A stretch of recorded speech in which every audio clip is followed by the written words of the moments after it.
Au nom du Père, du Fils et du Saint-Esprit. Amen. La paix de Jésus soit dans votre maison. Nous sommes dimanche, donc nous courons à la Sainte Messe. Merci Jésus pour la Sainte Messe. Nous lisons le Saint Évangile selon Saint Luc, chapitre 6,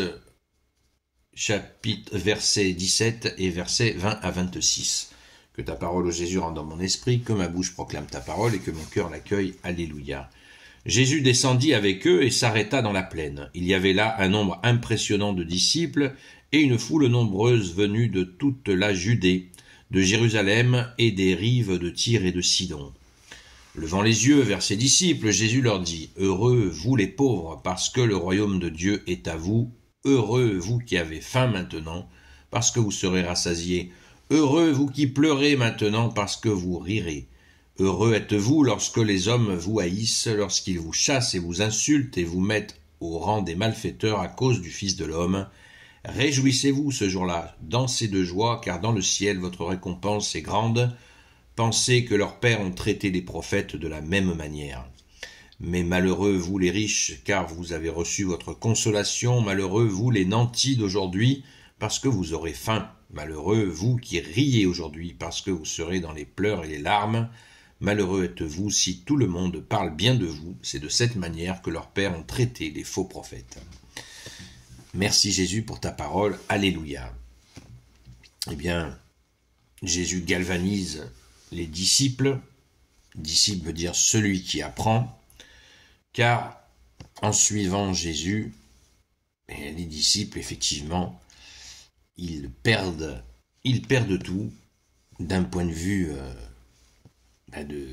peut-être des richesses de ce monde, peut-être aussi que leurs relations, voire leur famille, les rejettent parce qu'ils suivent Jésus, et que c'est pas bien vu pour certains, notamment ceux qui sont assis, c'est-à-dire ceux qui sont dans une certaine largesse, dans une certaine opulence.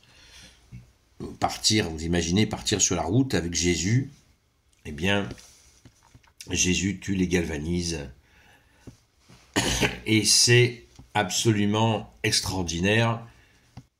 D'un côté, le monde, et de l'autre côté, Jésus qui est en train de sortir les gens du monde pour leur montrer qu'il y a la vraie vie, le paradis qui est au bout.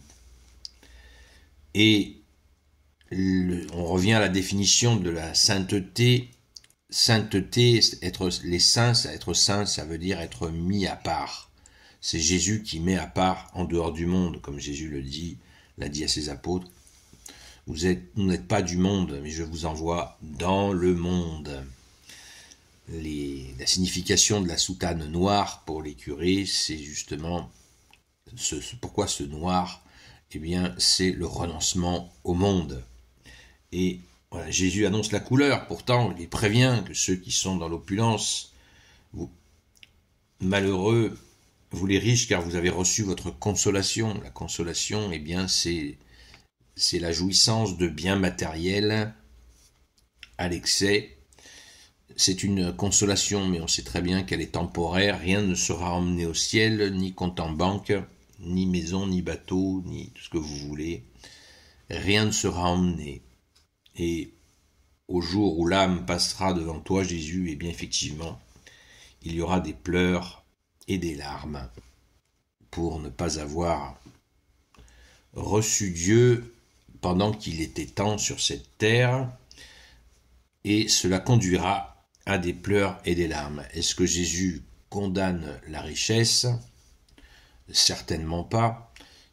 Il annonce la couleur sur la conscience que le tout argent mènera à la catastrophe de l'âme, à cette tristesse de ne pas avoir utilisé cette richesse à bon escient pour en faire certainement profiter, d'autres pour pouvoir diffuser, mettre en œuvre de l'amour. Certains riches le font d'ailleurs, et le font très bien.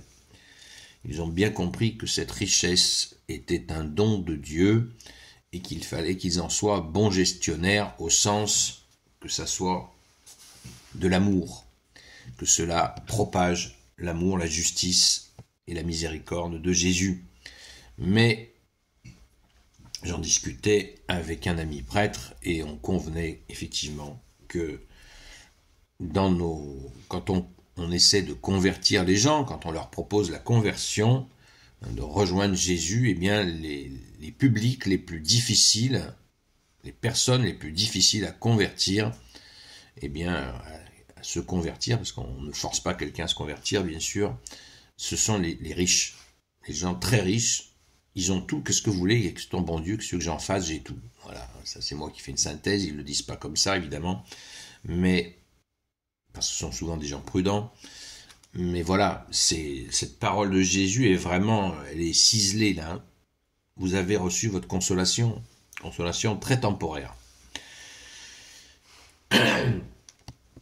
On revient donc aux disciples qui ont fait le bon choix, avec, je le répète, le contexte de l'époque, les marches à pied, tout ce temps passé avec Jésus, l'enseignement, l'émerveillement bien sûr, ce bonheur, et puis aussi ce bonheur d'être ensemble, puisqu'ils étaient des centaines, et ils avaient un grand bonheur de se retrouver avec Jésus, quelle grâce, et ils en étaient certainement très joyeux. Mais Jésus ne cache pas les difficultés de résister à ce monde, et nous sommes dans une situation analogue. On ne se prend pas pour des apôtres, mais nous sommes régulièrement insultés, méprisés, sur Internet, je le vis tous les jours personnellement. Et il n'y a pas que moi. Hein. Et pourtant, je ne me déclare pas disciple. Si, j'apprends. Je suis ouvrier de Jésus, un simple ouvrier catholique, laïque, ouvrier de Jésus. C'est pas un titre dans l'Église. On en prend plein la figue, comme disent les jeunes. Mais c'est pas grave. C'est pas grave parce que dans ce flot de haine que nous recevons, nous avons des pépites. Des pépites. Ce sont des gens qui sont attirés par toi, Jésus, et de les voir trouver le véritable amour, la vraie vie avec toi, c'est une grande joie. Une immense joie. Merci Jésus, par ta grâce. Alléluia, parce que tu nous as dit, vous ne pouvez rien faire sans moi. Amen, c'est la vérité.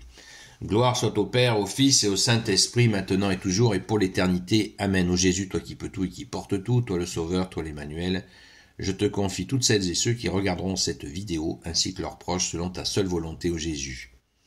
Sainte Marie, Reine des cieux, Grand Saint Joseph, la terreur des démons, Sainte Marie-Madeleine, notre chère Sainte Patronne, et vous tous les saints et saintes amis de Jésus, Saint Michel Archange, Saint Gabriel Archange, Saint Raphaël Archange, et vous tous les anges qui servez Jésus, je vous confie toutes celles et ceux qui regarderont cette vidéo, ainsi que leurs proches, selon ta seule volonté, ô Jésus.